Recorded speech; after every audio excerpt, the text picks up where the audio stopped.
El Valle de los Caídos fue construido como monumento a todas las víctimas de la guerra civil.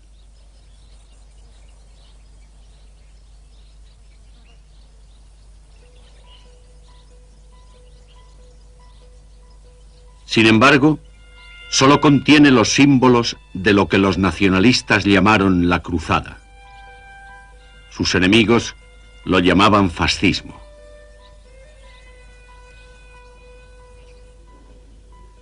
Este gigantesco mausoleo fue construido por prisioneros de guerra republicanos, aunque no es precisamente un monumento a la reconciliación.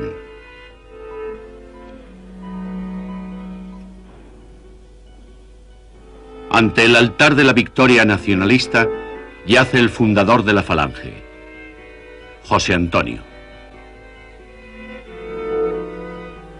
En la bóveda, una corte celestial de mártires nacionalistas. Detrás del altar, la tumba del propio Franco, un nombre que ha entrado a formar parte del vocabulario español como expresión de devota admiración o de profundo desprecio. Como militar, Franco sirvió a la República, aunque era monárquico de corazón. Se le tachó de fascista y murió siendo dictador. Las contradicciones de Franco son parte de las causas y consecuencias de la guerra civil.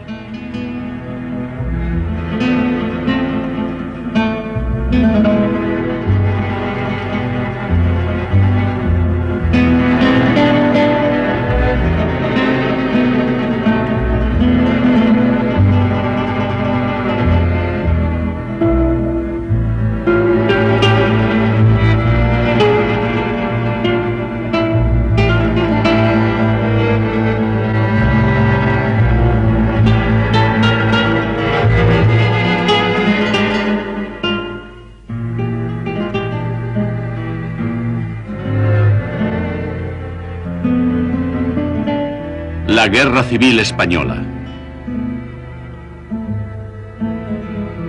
Cuarto episodio. Franco y los nacionalistas.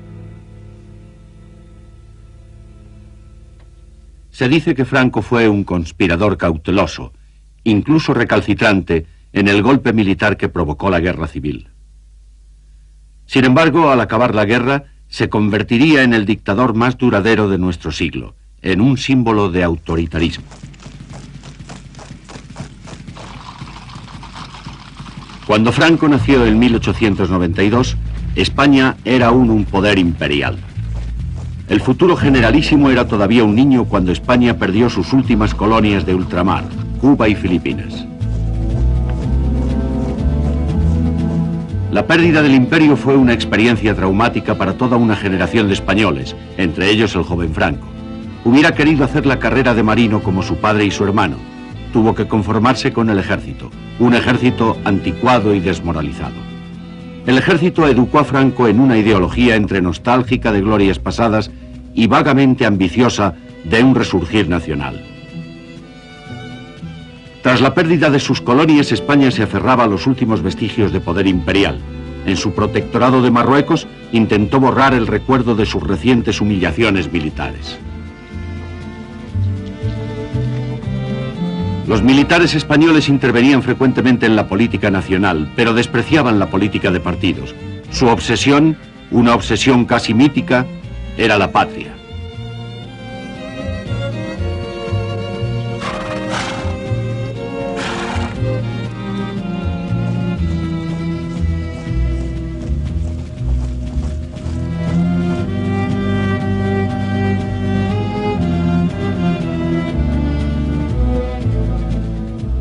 La carrera militar de Franco fue meteórica. Su brillante actuación en las campañas de Marruecos lo convirtió sucesivamente en el capitán, comandante y coronel más joven del ejército. A los 33 años ya era general. Estuvo 4 años al mando de la Legión como sucesor del general Millán Astray, el glorioso mutilado, fundador del cuerpo colonial y fuerza de choque del ejército español.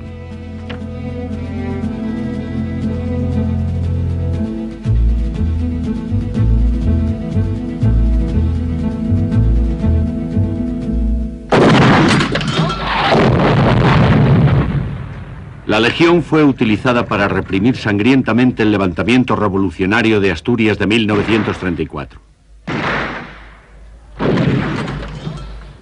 Por primera vez la Legión intervenía en la península.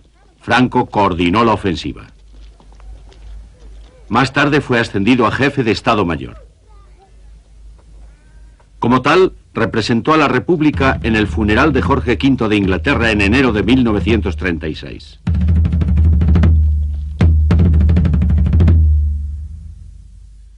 Bajo la República, Franco siguió siendo un monárquico conservador que anhelaba el retorno de Alfonso XIII, el rey exilado.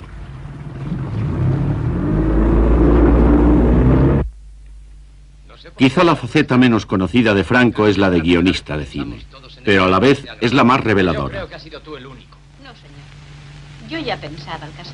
Después de la guerra, Franco escribió bajo seudónimo el guión de Raza, que denota su desprecio por la democracia parlamentaria. Raza narra la historia de una familia con 3 hermanos. En esta escena, uno de los hermanos, candidato a diputado, discute con otro oficial del ejército sobre el uso de la herencia paterna. La madre está dispuesta a dividir la herencia. Mira, José, no trates de embrollar este asunto. Ella lo ha pensado y tiene razón. ¿Razón o bondad? Las dos cosas, José. Que la razón es nuestro derecho y la bondad nuestro deber. Hasta cierto punto, mamá. Que es mucha bondad la de prescindir de todo al fin y al cabo para una mala empresa. ¿Llamas mala empresa que yo trate de salir diputado? De tu significación, sí, comprendo. Buena empresa la de los militares, que por pintar por ahí la cigüeña os aseguramos la vida a todos los ciudadanos. Dices ese disparate porque te duele que seamos el principal estorbo para vuestros manejos turbios e indignos. José. Pedro. Sí, indignos vosotros. Quieto, José, ven conmigo. Es que no queréis que tenga ni un solo día feliz. Todo esto se acabará muy pronto. Dios quiera que sea el día en que cada uno estemos en distinto papel. Ya está bien, José. En el guión de Franco, las causas de la guerra eran clarísimas. El levantamiento militar plenamente justificado. A la nación hacia el abismo comunista, como si el reto de los 2 hermanos tuviese un signo profético y fatal, así iba a dividirse la familia española. El Frente Popular que el Comité Comunista patrocinó va a destruir las puras esencias de la tradición española. La hora de la revolución comunista había sonado. España no podía perecer. Destrucción de los valores tradicionales. Revolución comunista. Así veían la situación no solamente los militares rebeldes, sino también un amplio sector de la clase media española que apoyó la rebelión. Petra Román de Bondía era estudiante salmantina de familia conservadora. Con el lanzamiento militar íbamos a mejorar en todo porque los ideales nuestros y por lo tanto los que creíamos que iban a defender Franco y su ejército eran Dios, patria, familia y orden. Eso nos parecía que iba a cambiar todo. Y nos parecía que tendría que... Nunca creímos que iba a ser una guerra tan grande. Antes de la guerra, en los 5 años de democracia entre 1931 y 1936, la República no solamente había representado un nuevo orden, había supuesto un desafío directo a los valores más conservadores de la sociedad española. Para muchos conservadores, la situación creada por la República era insostenible. Tomás Garicano Goñi era un joven oficial. Fundamentalmente negativas, es decir, evitar, mejorar el Estado, evitar el desorden público, evitar las cuestiones laborales en términos que producían graves perjuicios tanto a empresarios como a obreros, evitar y cortar la persecución religiosa. Estaba prohibida no solamente la enseñanza religiosa, sino las enseñanzas a las órdenes religiosas. No podían enseñar, en fin, que fuera un poco más lo que era tradicional en España, de forma de vida, de forma de tranquilidad, que no se había logrado hasta entonces. Las convulsiones sociales habían provocado un deterioro del orden público. En el campo, los jornaleros sin tierra ocupaban las fincas. Algunos terratenientes fueron asesinados. Los demás temían por sus vidas. Habla Félix Moreno de la Cova. Ya un momento que nos tuvimos que tirar al monte, es decir, si ya no puede usted vivir, pues tiene que buscarse la salida por otro lado, que fue el movimiento contra la República. Franco inició su participación en el levantamiento con cautela. Se puso al mando de las tropas rebeldes en Marruecos con el propósito inicial de restaurar el orden y de aplastar la revolución.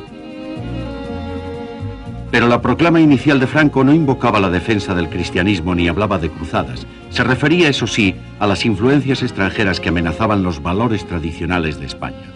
Mirando atrás, resulta sorprendente que la proclama concluyera con un lema democrático: fraternidad, libertad e igualdad, aunque quedaba bien claro que ese justamente debía ser el orden de prioridades. Los primeros decretos de los rebeldes calmaron cualquier ansiedad que pudieran haber tenido sus seguidores. Se decretaba la devolución de tierras expropiadas, se prohibían las actividades sindicales y se declaraban ilegales todos los partidos del Frente Popular. Pero antes los oficiales sublevados tenían que enfrentarse a la terrible realidad. Su golpe de Estado había fracasado. La resistencia armada de partidos y sindicatos había aplastado la sublevación en 5 grandes ciudades. España había quedado dividida. El gobierno de la República controlaba Madrid, el País Vasco y casi la mitad del resto de España. Los sublevados habían quedado separados. El general Mola en el norte y al sur Franco con el ejército de África. El general Sanjurjo debía haber asumido el mando de todas las fuerzas rebeldes, pero murió en un accidente de aviación en Portugal. La desaparición de Sanjurjo dejó un peligroso vacío. 2 meses más tarde, los generales rebeldes se reunieron en Salamanca. Franco contaba con el apoyo de la mayoría.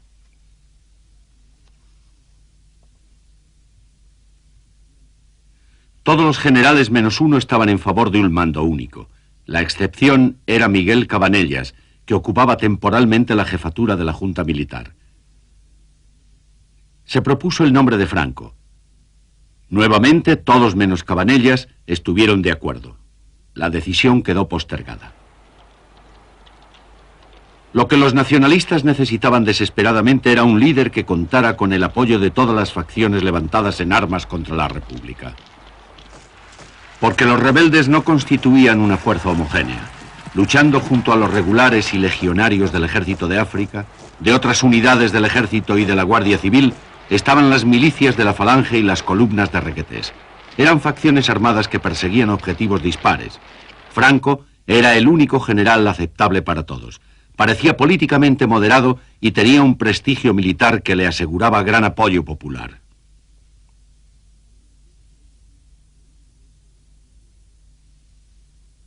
La liberación de Toledo, fin de un heroico episodio de la Guerra Civil.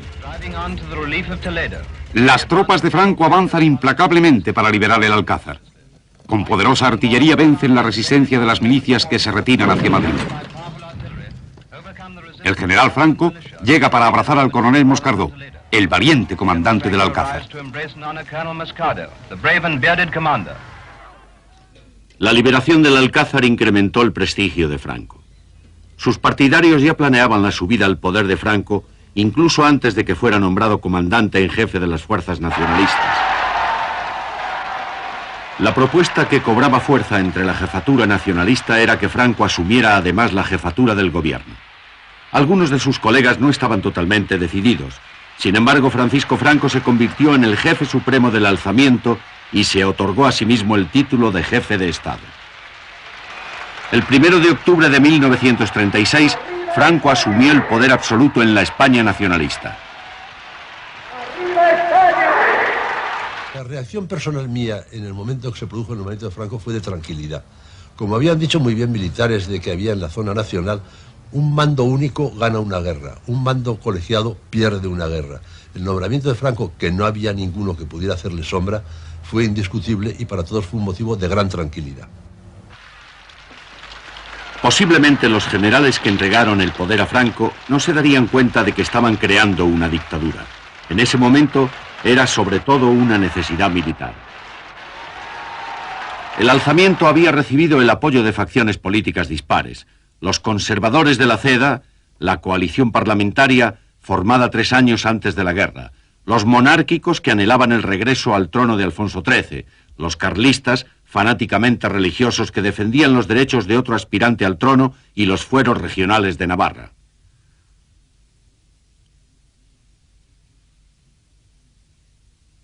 La Falange, versión española del fascismo, luchaba para implantar el nacionalsocialismo en España. La Falange era antimonárquica, pero por encima de todo era anticomunista. El general Mola era uno de los que mejor conocía la complejidad de la situación política en el bando nacionalista. Fue él quien negoció la participación tanto de los carlistas como de los falangistas en el levantamiento.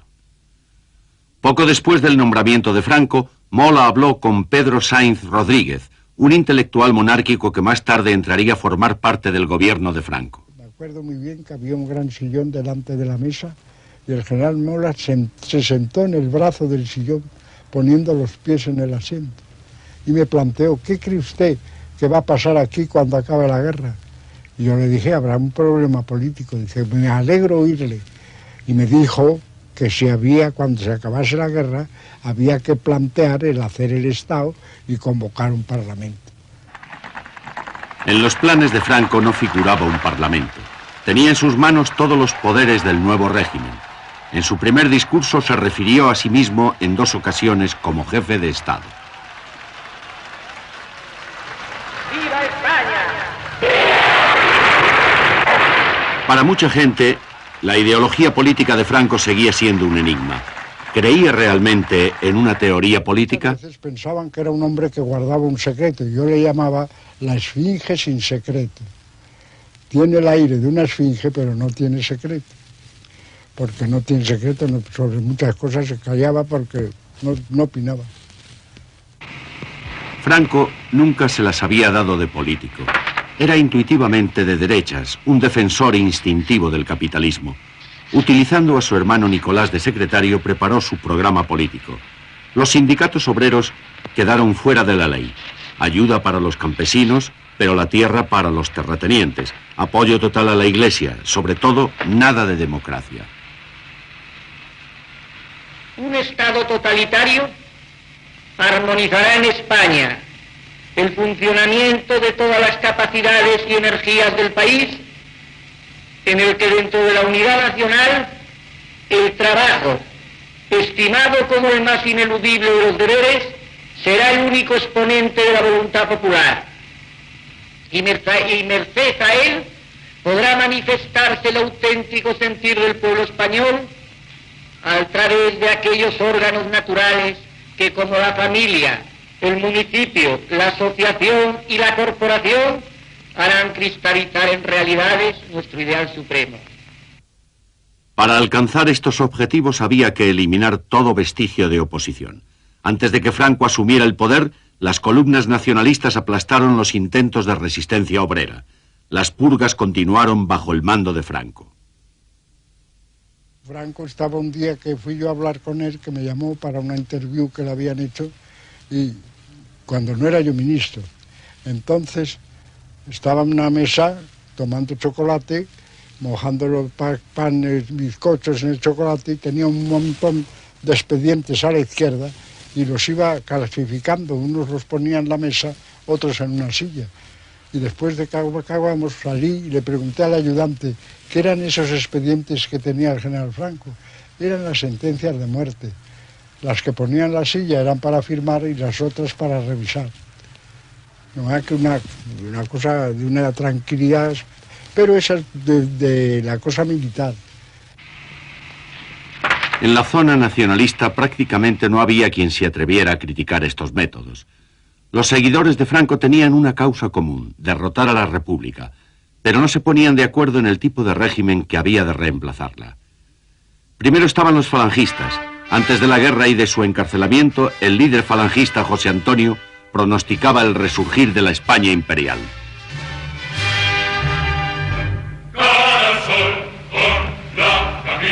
Tenemos una fe resuelta, es que están vivas todas las fuentes genuinas de España.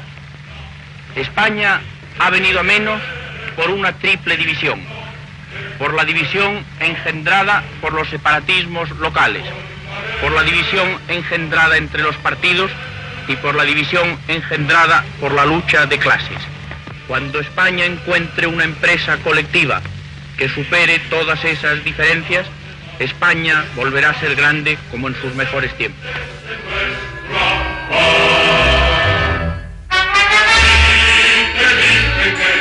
El fascismo español tenía un contenido revolucionario, especialmente para algunos de sus fundadores, como Narciso Perales. La Falange era un movimiento revolucionario que pretendía cambios muy profundos en la sociedad española de entonces, cambios que siguen siendo necesarios ahora.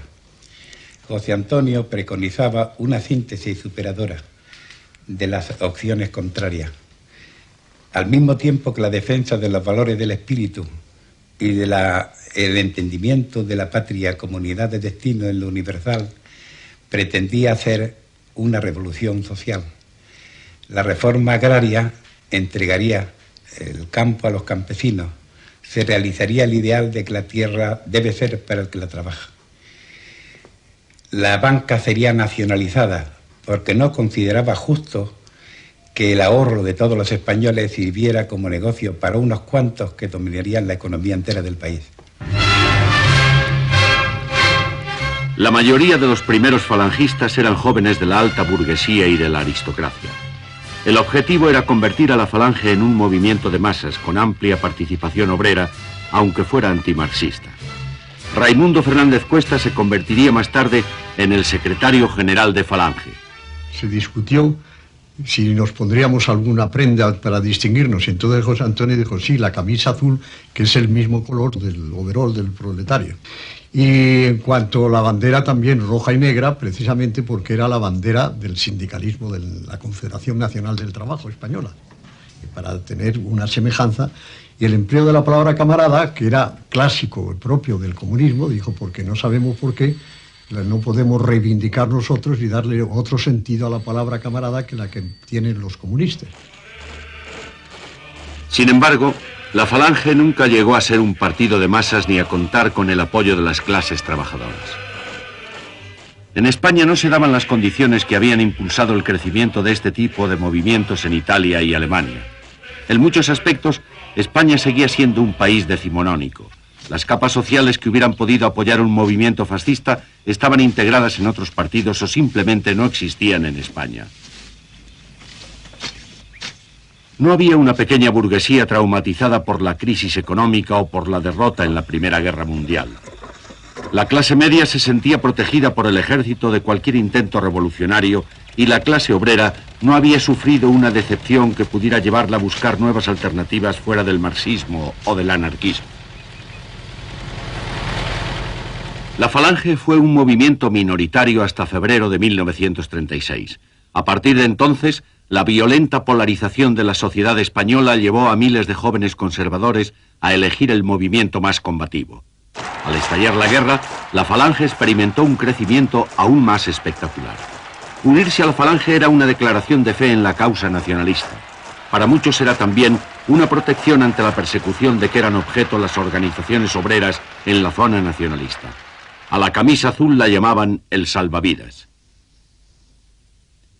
Otros nacionalistas, especialmente los más conservadores, veían con desagrado el populismo y la violencia en la Falange. No pude nunca unirme a las falangistas porque no los consideré puros en el sentido cristiano. Entonces yo no los consideraba que eran cristianos, no consideraba que eran cristianos los falangistas. Consideraba que no actuaban como a mí me parecía bien.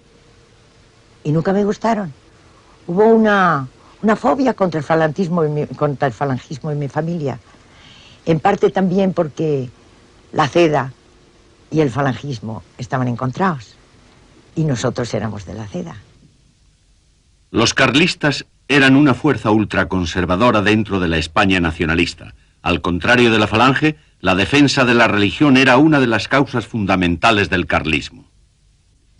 Habla Jaime del Burgo. El lema tradicional del carlismo. Dios entendido como la religión en su aspecto práctico, pero sin intromisiones de la Iglesia en la gobernación del Estado.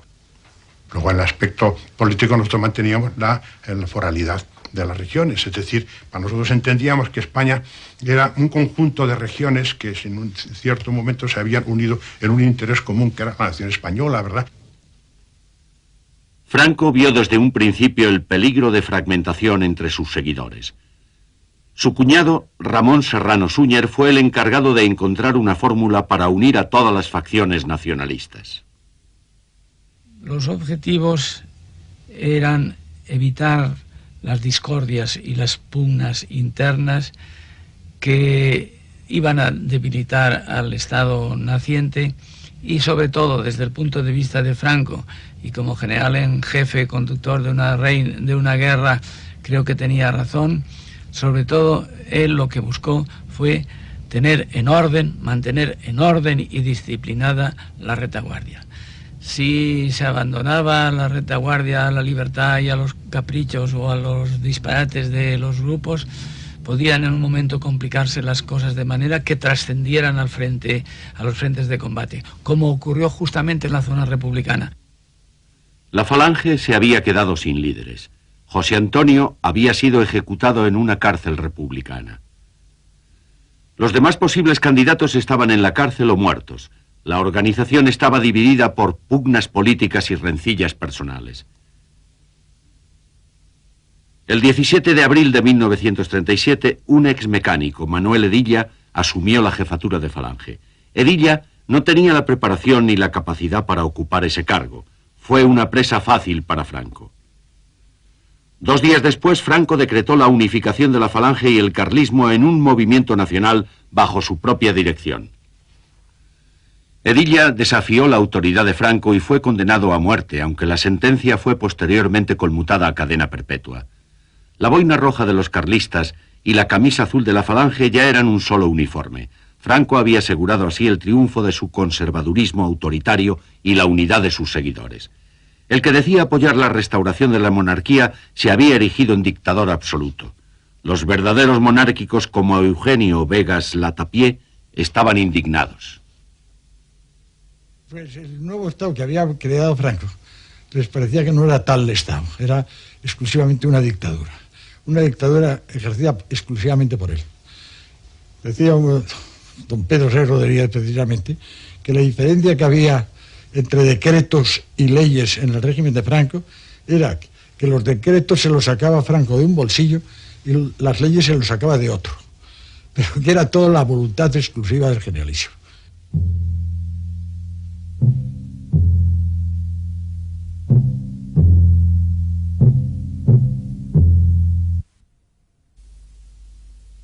El régimen creado por Franco era una dictadura conservadora con símbolos y rituales fascistas. En la Europa de los años 30, en plena recesión económica, el fascismo se podía percibir, y muchos lo veían así, como una alternativa a la lucha de clases. Unir un país tras un objetivo común, aunque sea por la fuerza, puede resultar una doctrina atractiva. Franco, el militar archiconservador, utilizó el fascismo para dar a su dictadura una apariencia moderna. A Franco no le interesaban las nuevas ideologías. Su método, simple pero efectivo, era unir a la derecha bajo los valores tradicionales de la vieja España. No tenía rivales políticos que le pudieran hacer sombra. El único que hubiera podido, José Antonio, murió fusilado en una cárcel republicana. El líder falangista había desaparecido, pero quedaba el símbolo, un símbolo que el nuevo jefe de Estado podía utilizar para sus propios fines.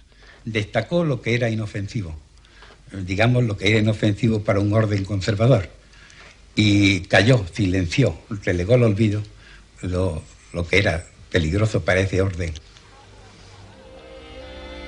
José Antonio había sido enemigo declarado del orden conservador. Ahora su nombre adornaba las fachadas de las catedrales e iglesias de la zona nacionalista. Se había convertido en un mártir más de la España conservadora. Continuó siendo un símbolo, pero sus aspiraciones revolucionarias quedaron sepultadas para siempre.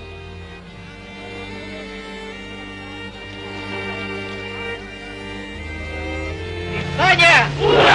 ¡España! ¡Vive! ¡España! ¡Vive! ¡José Antonio Primo Rivera! ¡Vive! ¡Arriba España! ¡Viva! ¡Viva España! ¡Viva!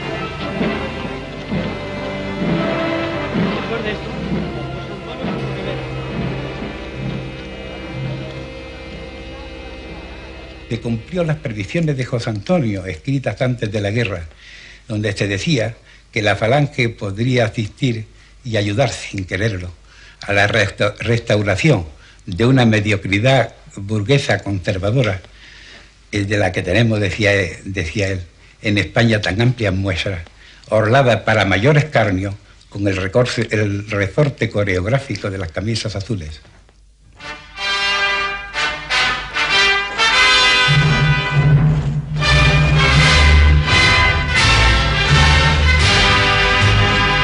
Se puso una careta de situación francamente fascista, como se decía entonces, ¿verdad? Y como se dice ahora, ¿verdad?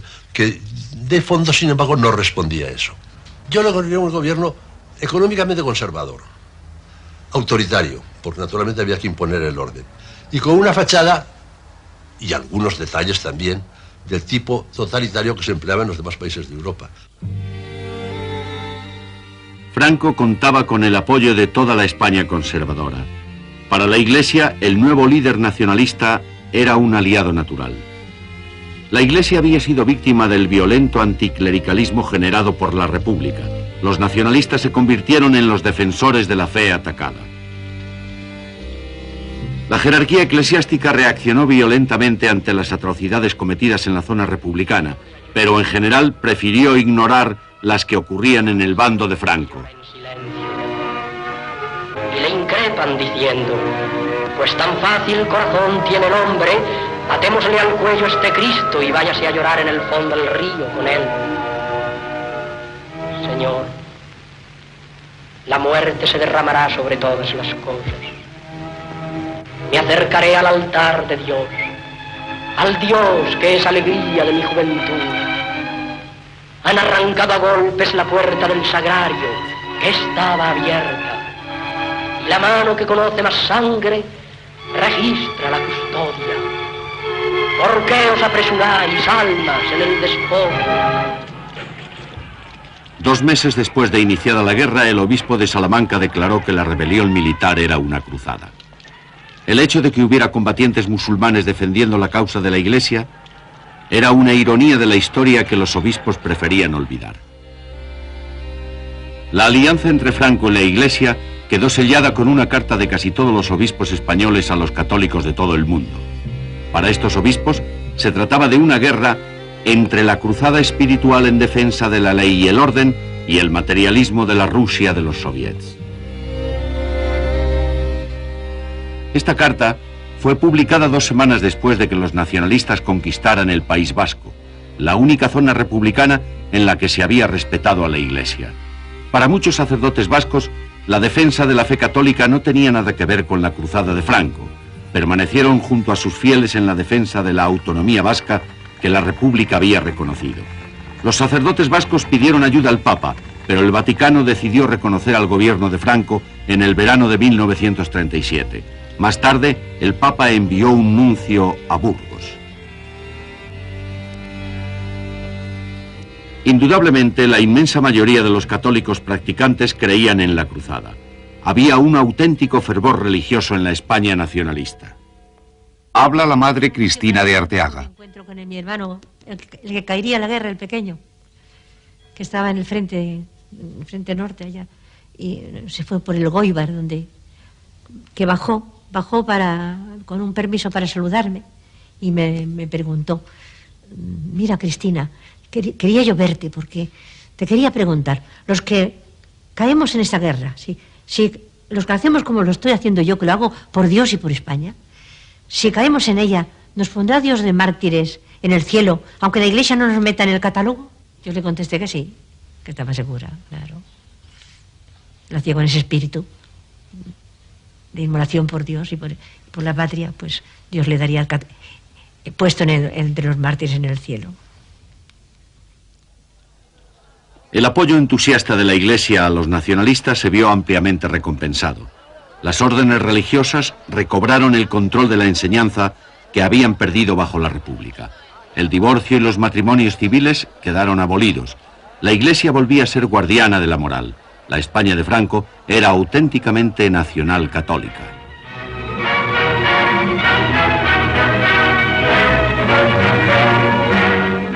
La propaganda nacionalista proclamaba las virtudes del trabajo, la austeridad y el sacrificio.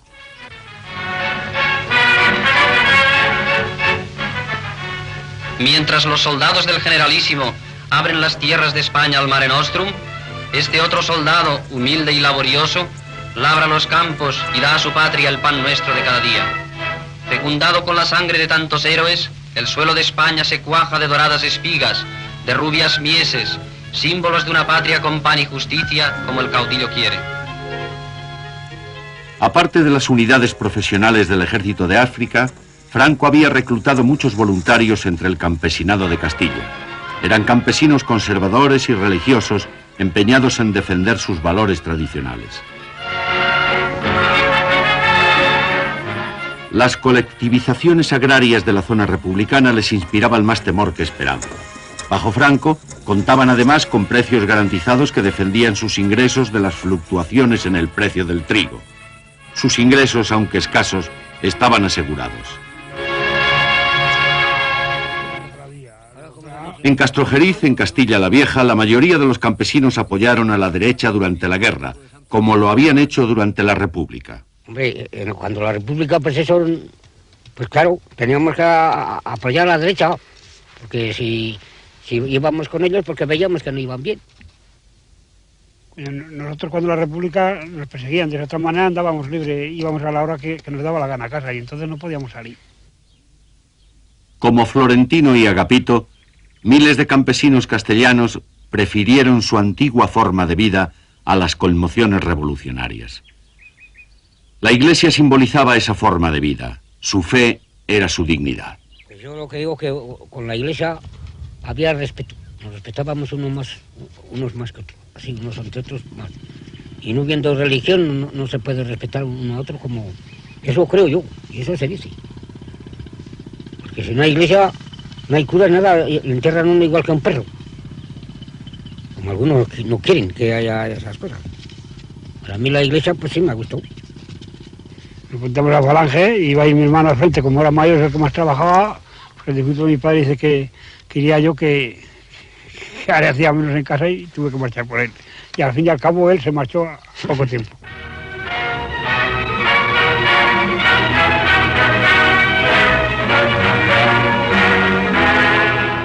Las películas de propaganda nacionalistas idealizaban esta imagen de la España rural y conservadora, contrastándola con las aberraciones de la zona republicana. También trabajan las mujeres curtidas al sol. No importan los callos ni las heridas. Son flores sangrantes del triunfo.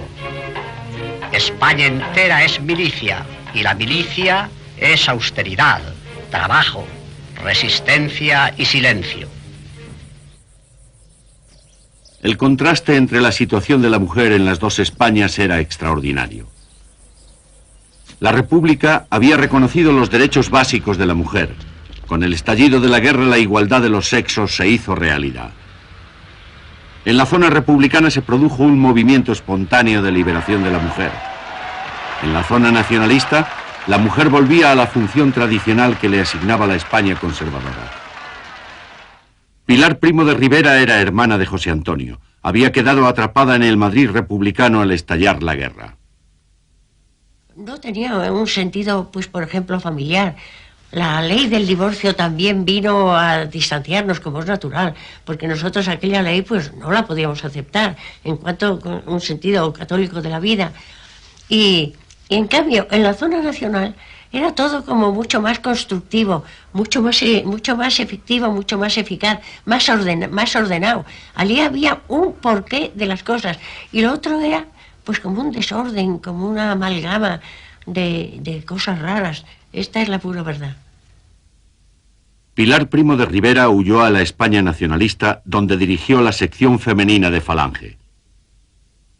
A las trincheras en realidad no fueron. Fueron como auxiliares, ¿verdad?, en el frente, en las enfermerías, en los lavaderos, en los hospitales, pero nuestra postura siempre fue que la principal misión de la mujer y donde estaba el verdadero puesto suyo era en la familia, era en el hogar.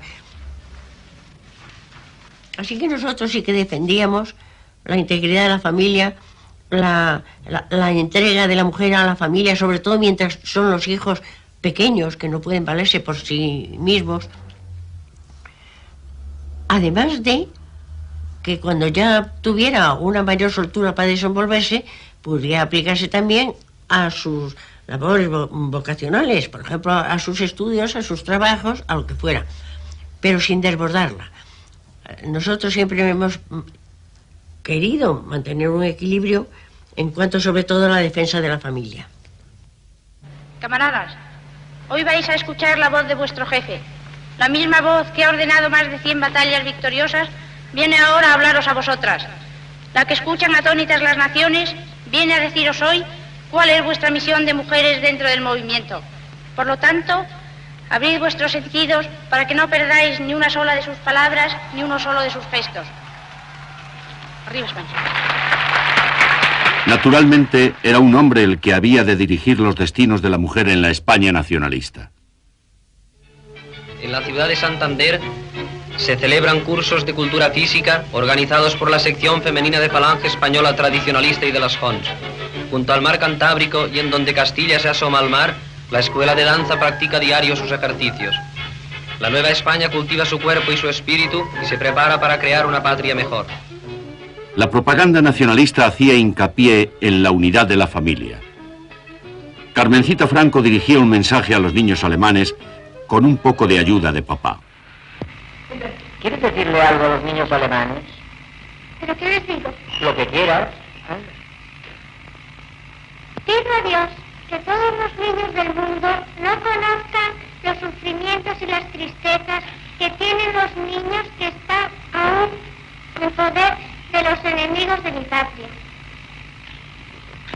Yo deseo que todos los niños españoles tengan una casa alegre, con cariño y con juguetes.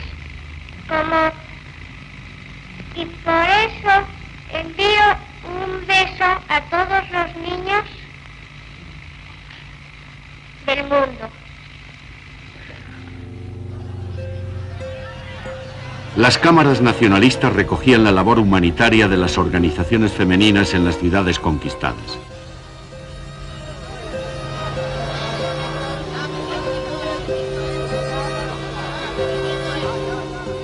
Las voluntarias de auxilio social repartían barras de pan entre la población hambrienta.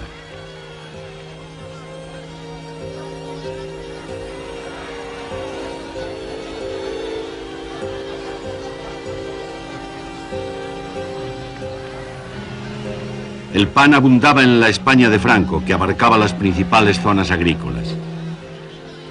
En la España republicana había cada día más hambre, más cansancio y más desmoralización. En cambio, los nacionalistas estaban más unidos que nunca, más convencidos que nunca de que la victoria estaba a su alcance.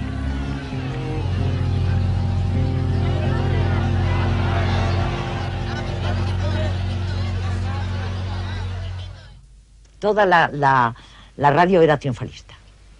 Ganábamos siempre, éramos triunfadores. Éramos, me estoy considerando, en aquellos momentos en que yo me consideraba como todos.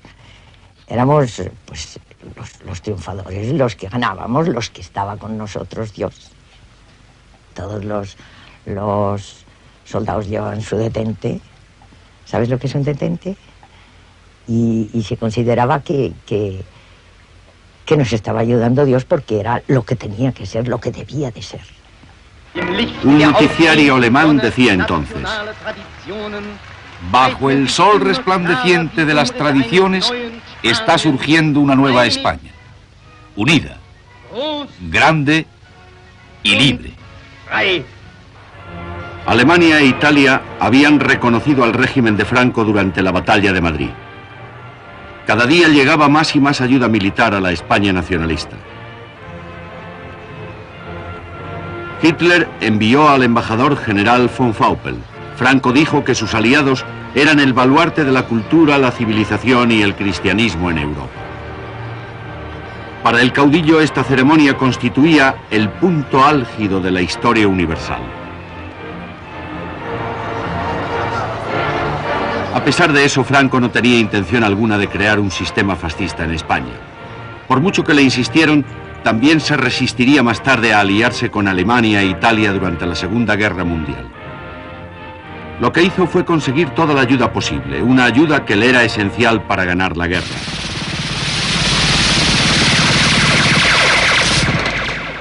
Al acabar la guerra civil, España debía a Alemania el equivalente actual de 120.000 millones de pesetas. Claro que los alemanes no ayudaban a Franco por altruismo. Necesitaban el mineral de hierro español para la industria de guerra. Al principio intentaron apoderarse de las minas españolas. Franco se resistió, aunque finalmente tuvo que permitir que los alemanes se convirtieran en accionistas mayoritarios de 5 empresas mineras. A pesar de estas concesiones, la España de Franco estaba temperamentalmente mucho más próxima a la Italia fascista que a la Alemania nazi.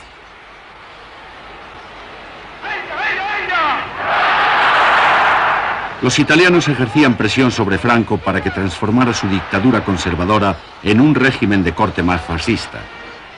Franco creó algunas instituciones de tipo fascista, pero la única concesión real a los italianos fue la creación de un código laboral y unos sindicatos que respondían al modelo italiano.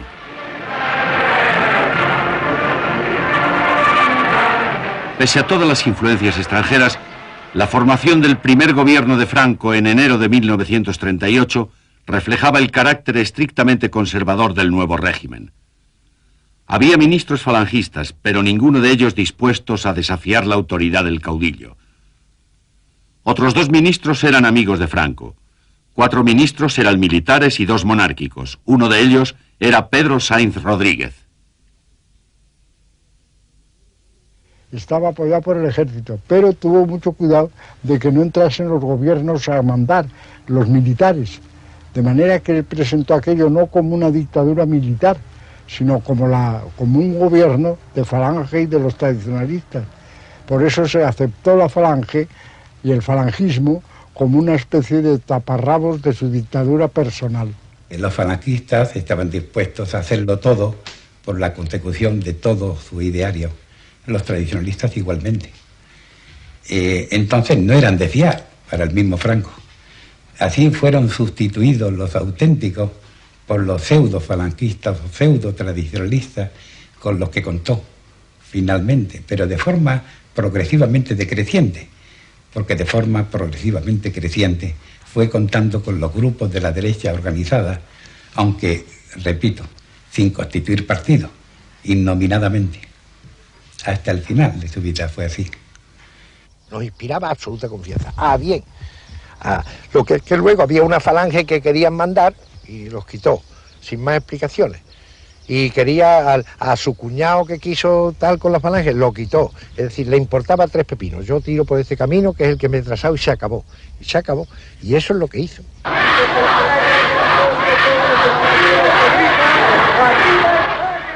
Franco nombró ministro de Orden Público al general Martínez Anido, famoso y temido por haber dirigido la brutal represión del movimiento anarcosindicalista en la Barcelona de los años 20. El nombramiento de Martínez Anido era producto de la decisión de Franco de eliminar cualquier tipo de resistencia. La simple militancia en sindicatos o partidos de izquierda podía significar la sentencia de muerte. Francisco Pollatos López, un abogado que había conseguido escapar del terror revolucionario en Madrid, se dio cuenta bien pronto de que la situación no era mucho más justa en el lado nacionalista. Entraban, por ejemplo, 20 individuos y el juicio no duraba un cuarto de hora. No había tiempo ni a que declararan. Nada. Aquello era peor que los fusilamientos sin juicio, porque era escarnecer encima de la justicia y darle un viso de legalidad a lo que no la tenía. Además, esto ya me he enterado yo después, Franco exigía que no podía haber más de la quinta parte de absoluciones. De modo que de cada 5, lo más que se podía absolver era 1. La obsesión nacionalista con la unidad de la patria significaba la eliminación de las autonomías regionales en Cataluña y el País Vasco. El País Vasco quedaba arrasado y su identidad nacional también debía quedar anulada. Quedaba prohibido hablar vascuence. Hasta los nombres de los pueblos cambiaron. En abril de 1938, con los ejércitos nacionalistas listos para invadir Cataluña, Franco anunció la abolición de la autonomía catalana. El decreto anunciaba que Cataluña tendría el honor de ser gobernada igual que el resto de España. Todos sabían lo que ese honor significaba. La llamada Ley de Responsabilidades Políticas permitía llevar a juicio a cualquiera que hubiera apoyado la República hasta 18 meses antes de la guerra. La ley incluía entre los delitos el haber resistido a Franco durante la guerra. La sentencia frecuentemente era pena de muerte, aunque no siempre significara la ejecución. En la primavera de 1938, Franco ya estaba llevando a miles de presos republicanos a los campos de concentración. Aún quedaba un año de guerra.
La Guerra Civil Española.